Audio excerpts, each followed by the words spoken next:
Barack Obama ने जब राहुल गांधी को अयोग्य नेता बताया तो कांग्रेस से लेकर उनकी सहयोगी पार्टी शिवसेना ने बहुत उछलकूद मचाई थी। कांग्रेस ने ओबामा को खरी खोटी सुनाई और कहा कि वे राहुल गांधी को जानते ही कितना हैं। शिवसेना के संजय राउत ने राहुल गांधी की चाटुकारिता करते हुए ओबामा को भारत के नेताओं पर टिप्पणी नहीं करने की सलाह दे डाली। लेकिन अब राहुल गांधी को लेकर ओबामा जैसी बातें ही शरद पवार कर रहे हैं, तो संजय राउत इस पर चुप्पी साध गए और कांग्रेस की बोलती बंद हो गई। वजह महाराष्ट्र की गद्दी है, जिससे कांग्रेस के उद्धव ठाकरे चिपके हुए हैं। एनसीपी सुप्रीमो शरद पवार ने कहा कि राहुल गांधी में कुछ हद तक निरंतरता की कमी लगती है, मतलब कि Rahul Gandhi part time politician हैं। कांग्रेस के सहयोगी पवार ने हालांकि कांग्रेस नेता पर बराक ओबामा की टिप्पणियों को लेकर कड़ी आपत्ति जताई। लोकमत मीडिया के अध्यक्ष और पूर्व सांसद विजय दरड़ा ने शरद पवार से बातचीत की। ये पूछे जाने पर कि क्या देश राहुल गांधी को नेता मानने के लिए तैयार है, तो पवार ने कहा कि इस संबंध में कुछ सवाल हैं, उनमें निरंतरता की कमी लगती है। ओबामा ने हाल ही में प्रकाशित अपने संस्मरण में कहा था कि कांग्रेस नेता शिक्षक को प्रभावित करने के लिए उस उत्सुक छात्र की तरह लगते हैं जिसमें विषय में महारत हासिल करने के लिए योग्यता और जुनून की कमी है। इस बारे में पूछे जाने पर पवार ने कहा, ये जरूरी नहीं है कि हम सभी के विचार स्वीकार करें। पवार ने कहा कि मैं अपने देश के नेतृत्व के बारे में कुछ भी कह सकता हूं, लेकिन मैं दूसरे देश के नेतृत्व के बारे में बात नहीं करूंगा। किसी को उस सीमा को बनाए रखना चाहिए। मुझे लगता है कि ओबामा ने उस सीमा को पार कर दिया है। कांग्रेस के भविष्य और ये पूछे जाने पर कि क्या राहुल गांधी पार्टी के लिए बाधा बन रहे हैं, तो पवार ने कहा कि किसी भी पार्टी का नेतृत्व इस बात पर निर्भर करता है कि संगठन के भीतर उन्हें कैसे स्वीकार किया जाता है। Bureau report, news of India.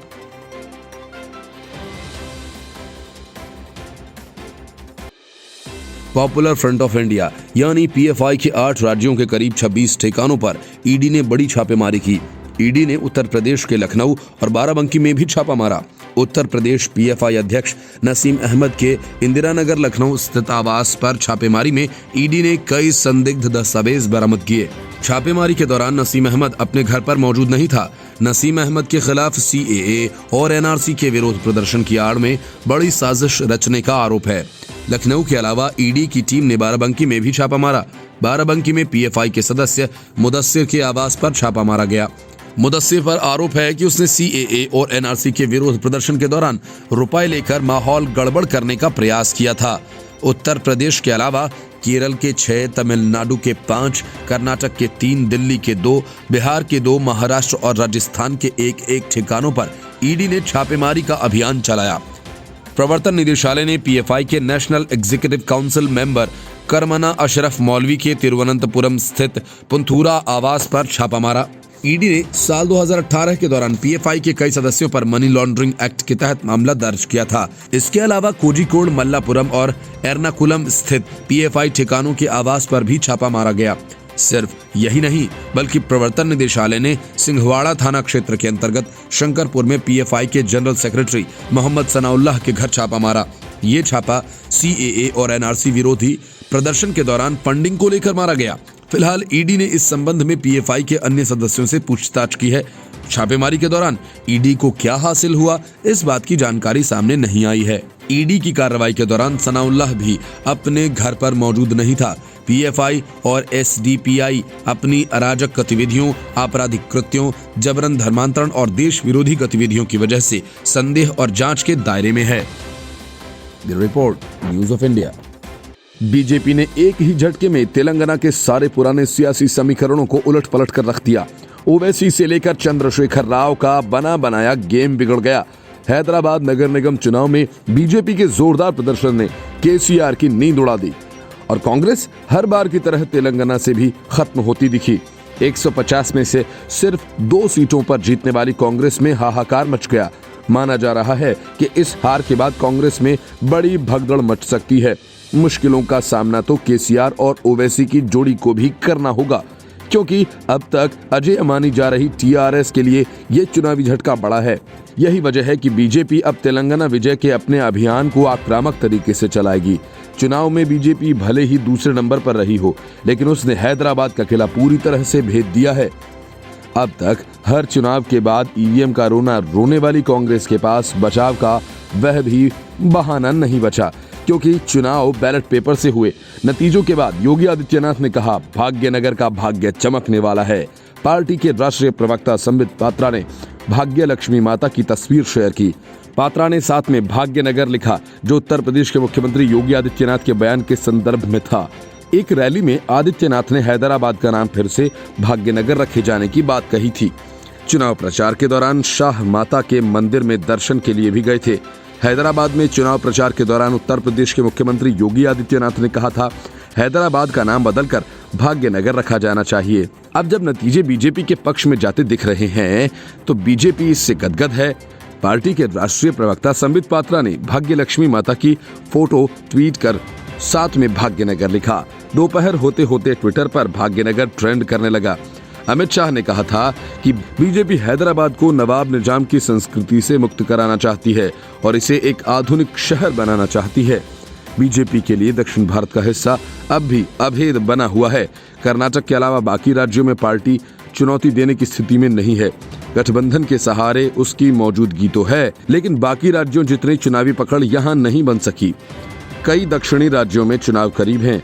इसी को देखते हुए बीजेपी नेतृत्व ने ग्रेटर हैदराबाद नगर निगम के चुनाव में पूरा जोर लगा दिया। केंद्रीय मंत्रियों से लेकर स्टार प्रचारकों ने यहां जमकर कैंप किया। आक्रामक प्रचार अभियान का असर नतीजों में नजर आया। बीजेपी ने जिस तरह मिशन मोड में ग्रेटर हैदराबाद का चुनाव लड़ा, उससे साफ है कि वह किस तरह इस इलाके में आगे बढ़ना चाहती है। नगर निगम की सीमा में 24 विधानसभा सेगमेंट्स आते हैं। तेलंगाना में 2023 में विधानसभा चुनाव होने हैं।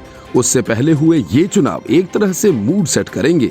दिसंबर 2018 में हुए विधानसभा चुनाव में टीआरएस की एक तरफा जीत हुई थी, मगर अप्रैल 2019 में हुए लोकसभा चुनावों में बीजेपी ने टीआरएस से 4 अहम सीटें छीन ली थीं।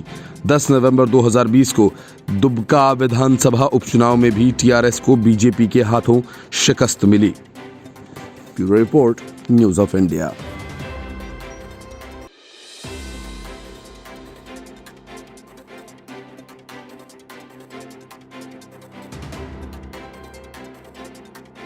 देश में अवार्ड वापसी सीजन 2 की तैयारी जोरों पर है। करीब 30 अवार्ड विनर इस बात के लिए तैयार हैं और वे सब मिलकर बाकी खिलाड़ियों पर अवार्ड वापस करने का दबाव बना रहे हैं। लेकिन ये सब के सब सिर्फ अवार्ड वापस करेंगे, उसके साथ मिली रकम नहीं। किसान आंदोलन के नाम पर जिस तरह की सियासत की जा रही है वह चौंकाने वाली है।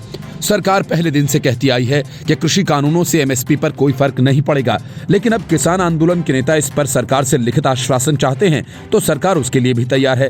लेकिन झूठी अफवाहें उड़ाकर किसानों को भड़काने वाली कांग्रेस और कम्युनिस्टों का इरादा कुछ दूसरा ही है। दिल्ली की सीमा पर राशन पानी लेकर बैठे किसानों का इरादा बातचीत से मामले को हल करने का नहीं है।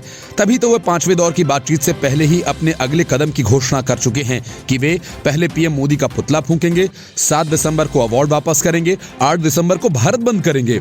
शिरोमणि गुरुद्वारा प्रबंधक कमेटी के अध्यक्ष बीबी जागीर कौर ने किसान आंदोलन के दौरान अलग अलग कारणों से अपनी जान गंवाने वाले किसानों के परिजनों को 1-1 लाख रुपए की आर्थिक सहायता देने की घोषणा कर दी। तो भारतीय किसान यूनियन के राकेश टिकैत की मांग है कि उन्हें अपने ट्रैक्टर से लाल किला और संसद भवन जैसे स्थलों का दौरा करने दिया जाए।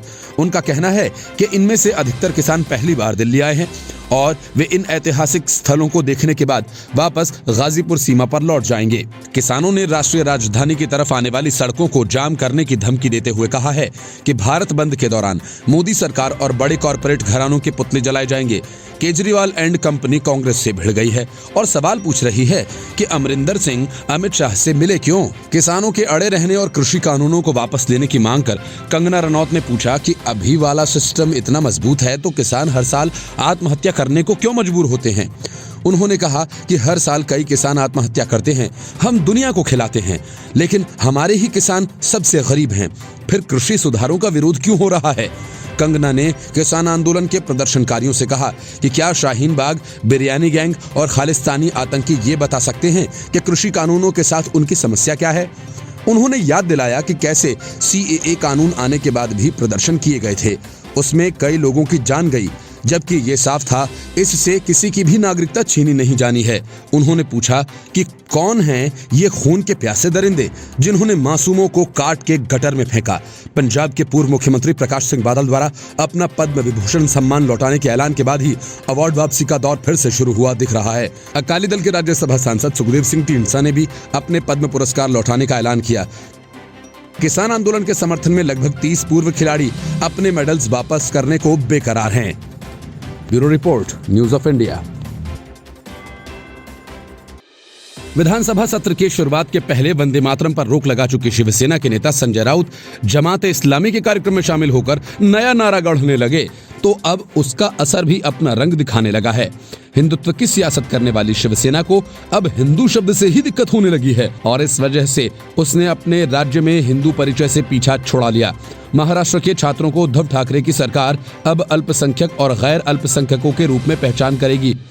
मतलब कि मुस्लिम, सिख, ईसाई, पारसी, बौद्ध और दूसरे धर्म के छात्रों की पहचान अल्पसंख्यक के रूप में होगी और हिंदू छात्रों की पहचान गैर अल्पसंख्यक के रूप में। हिंदू शब्द के इस्तेमाल पर रोक लगाने के लिए उद्धव ठाकरे की सरकार ने 10वीं और 12वीं कक्षा के परीक्षा फॉर्म से कदम भी उठा लिया है। बीजेपी विधायक अतुल भातखलकर ने आरोप लगाया कि परीक्षा फॉर्म से हिंदू विकल्प को हटा दिया गया है। बीजेपी नेता ने दावा किया कि उद्धव ठाकरे सरकार ने अगले बोर्ड परीक्षाओं के लिए जारी किए गए नए परीक्षा फॉर्म्स में हिंदू के बजाय गैर अल्पसंख्यक शब्द का इस्तेमाल किया। हिंदू शब्द हटाए जाने से आक्रोशित भातखलकर ने उद्धव सरकार को चेतावनी भी दी है। उन्होंने डेडलाइन देते हुए कहा कि अगर अगले 24 घंटे में हिंदू शब्द को परीक्षा फॉर्म में वापस नहीं डाला गया तो पार्टी फॉर्म को जलाने के साथ साथ राज्य भर में विरोध प्रदर्शन आयोजित करेगी। बीजेपी नेता द्वारा लगाए गए आरोपों पर अब तक महाराष्ट्र सरकार की ओर से कोई भी प्रतिक्रिया नहीं आई है। माना जा रहा है कि कांग्रेस और एनसीपी के साथ मिलकर सरकार बनाने की शर्त ही यही रखी गई थी कि उद्धव ठाकरे को अपनी पुरानी छवि बदलनी होगी और कुर्सी प्रेम के चक्कर में शिवसेना ने हिंदुत्व से किनारा करने की पूरी तैयारी कर ली है। इसके पहले अजान प्रतियोगिता का आयोजन करवाने की भी योजना शिवसेना ने ही बनाई। कश्मीर में अनुच्छेद 370 को हटाए जाने का जोरदार विरोध करने वाली उर्मिला मातोंडकर को अपनी पार्टी में शामिल किया। संजय राउत जमात के कार्यक्रमों में आते जाते रहते हैं। शिवसेना के इस छल नीति पर टिप्पणी करते हुए बीजेपी नेता देवेंद्र फडणवीस ने कहा कि शिवसेना ने पार्टी के संस्थापक बाल ठाकरे द्वारा प्रस्तावित हिंदुत्व विचारधारा का त्याग कर दिया और वोट बैंक की राजनीति कर रही है। पूर्व मुख्यमंत्री ने कहा कि शिवसेना छद्म धर्मनिरपेक्ष बन गई है और मुख्यमंत्री उद्धव ठाकरे और पार्टी के सांसद संजय राउत को इस मुद्दे पर बोलना चाहिए। सामना में बाला साहेब ने जो अपने बयानों और लेखों में कहा था, शिवसेना ठीक उसका उल्टा कर रही है। इसके पहले शिवसेना मुंबई दक्षिण विभागाध्यक्ष पांडुरंग सकपाल ने हिंदू महाआरती के साथ अजान को पसंद किया और सुझाव दिया कि मुस्लिम बच्चों के लिए अजान बोलने की प्रतियोगिता आयोजित की जानी चाहिए। इस पर फडणवीस ने कहा, हमने कभी भी मुसलमानों को वोट बैंक नहीं माना और तुष्टीकरण की नीति नहीं चाहते हैं। मुसलमान सबका साथ सबका विकास का हिस्सा हैं, लेकिन शिवसेना वोट बैंक की राजनीति कर रही है। कुर्सी बचाने के चक्कर में उद्धव ठाकरे की सरकार तुष्टीकरण में जुट गई है। नागरिकता संशोधन कानून का विरोध कर शिवसेना पहले ही अपना हिंदू विरोधी चेहरा दिखा चुकी है। Bureau report, news of India. Diwali का मौसम तो बीत गया, लेकिन ममता बनर्जी की पार्टी में अब रोज पटाखे फूटने लगे हैं। एक एक करके आधा दर्जन से ज्यादा विधायक, मंत्री और बड़े नेताओं ने अपने तेवर दिखा दिए। ममता बनर्जी ने अपनी तरफ से तमाम कोशिशें कर ली। सौगत राय और प्रशांत किशोर को ट्रबल शूटर के तौर पर आजमाया, लेकिन बात बनने की बजाय बिगड़ती ही गई। तो आखिरकार ममता बनर्जी ने पार्टी के बागी नेताओं को 2 टूक चेतावनी दी है। उन्होंने पार्टी विरोधी गतिविधियों में शामिल तमाम नेताओं को पार्टी छोड़ने की पूरी आजादी दी थी और कहा कि विपक्ष के संपर्क में जो नेता हैं वो पार्टी छोड़ने के लिए स्वतंत्र हैं। पश्चिम बंगाल की मुख्यमंत्री ममता बनर्जी ने पार्टी विरोधी गतिविधियों के खिलाफ कड़ी चेतावनी देते हुए कहा, विपक्ष के संपर्क में रहने वाले तृणमूल नेता पार्टी छोड़ने के लिए स्वतंत्र हैं। हालांकि टीएमसी सुप्रीमो ने कोई नाम नहीं लिया, लेकिन पार्टी सूत्रों के मुताबिक उनका इशारा हाल ही में मंत्रिमंडल से इस्तीफा देने वाले असंतुष्ट नेता शुभेंदु अधिकारी, पार्टी के खिलाफ बोलने वाले कुछ अन्य विधायकों की ओर था। टीएमसी के एक वरिष्ठ नेता ने बताया कि कुछ ही दिनों में हुई पार्टी की बैठक में ममता बनर्जी ने कहा, अगर एक नेता पार्टी से बाहर जाता है तो ऐसे लाख और नेता बना सकती हैं वे। उन्होंने शुभेंदु अधिकारी के पिता और पूर्वा मेदिनीपुर टीएमसी प्रमुख और काथी से सांसद शिशिर अधिकारी के साथ भी बातचीत की और उनसे पार्टी विरोधी गतिविधियों पर लगाम लगाए जाने और पार्टी की जिला इकाई से विरोध खत्म करने को कहा। टीएमसी नेता ने कहा। शिशिर दा ने कहा कि वे इस बात पर गौर करेंगे। ममता बनर्जी ने नए कृषि कानूनों के खिलाफ उत्तर भारत में चल रहे किसानों के आंदोलन को अपना समर्थन दिया और टीएमसी की किसान शाखा से कहा वह 8 दिसंबर को मध्य कोलकाता में महात्मा गांधी की प्रतिमा के सामने 3 दिवसीय धरना प्रदर्शन करे। उन्होंने कहा कि पार्टी विरोधी गतिविधियों को बर्दाश्त नहीं किया जाएगा। Bureau report, news of India.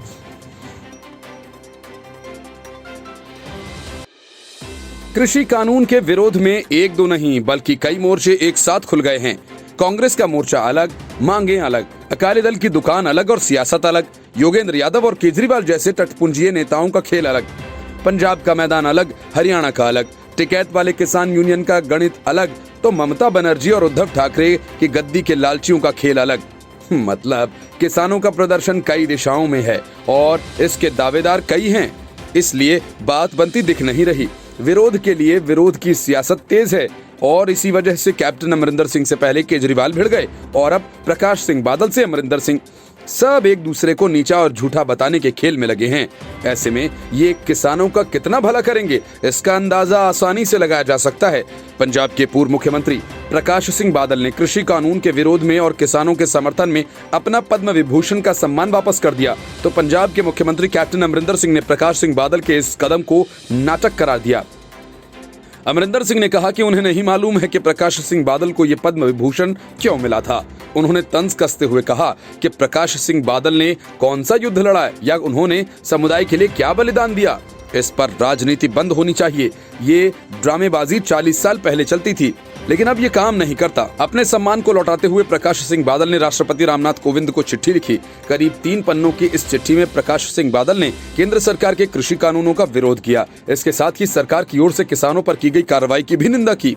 Prakash Singh Badal ने कहा कि जिस तरह से किसानों के साथ धोखा किया गया उससे मुझे काफी दुख पहुंचा है। किसानों के आंदोलन को गलत तरह से पेश किया जा रहा है और ये बहुत ही दर्दनाक है। बादल ने पत्र में लिखा कि मैं इतना गरीब हूं कि किसानों के लिए कुर्बान करने के लिए अब मेरे पास कुछ भी नहीं बचा। आज मैं जो भी हूं वो किसानों की वजह से हूं। ऐसे में जब किसानों का अपमान किया जा रहा है तो इस सम्मान को अपने पास रखने का कोई मतलब नहीं। अमरिंदर सिंह ने पूर्व केंद्रीय मंत्री और प्रकाश सिंह बादल की बहू हरसिमरत कौर बादल की भी आलोचना की। 3 नए कृषि कानून के पास होने के बाद नरेंद्र मोदी कैबिनेट से इस्तीफा देने पर पंजाब के सीएम अमरिंदर सिंह ने कहा कि क्या वो अनपढ़ हैं जो वह नहीं पढ़ सकती हैं। उन्होंने कहा कि हरसिमरत कौर बादल ने केंद्रीय मंत्री पद से इस्तीफा तब दिया जब किसानों ने इस कानून का विरोध किया, लेकिन जब नया कृषि कानून पारित हो रहा था तो हरसिमरत कौर उस कैबिनेट का हिस्सा थी। पंजाब के मुख्यमंत्री अमरिंदर सिंह के अनपढ़ वाले बयान पर हरसिमरत कौर बादल ने ट्वीट कर जवाब दिया। हरसिमरत कौर बादल ने लिखा कि मुझे अनपढ़ कह लीजिए अगर आपको सही लगता है, लेकिन मुझे खुशी है कि आप इतने साक्षर होने के बावजूद पद्म भूषण और पद्म विभूषण के बीच अंतर नहीं जानते। कोई बात नहीं, लेकिन हमारे शांतिपूर्वक विरोध करने वाले अन्नदाता को राष्ट्रीय सुरक्षा के लिए खतरा बताते हैं, ये बेहद शर्मनाक है। केंद्रीय पंजाबी लेखक संघ ने एक आधिकारिक पत्र में कहा, पहले भी पंजाबी लेखकों के समूह ने अकादमी पुरस्कार वापस करके सरकार के इस तरह के रवैये के खिलाफ कड़ा विरोध किया। आज जब भारत सरकार किसानों की जायज मांगों को मानने के बजाय उन्हें कठोर सर्दी में सड़क पर आंदोलन करने के लिए मजबूर कर रही है, पंजाबी लेखक सम्मान लौटाकर राष्ट्रीय स्तर पर विरोध कर रहे हैं।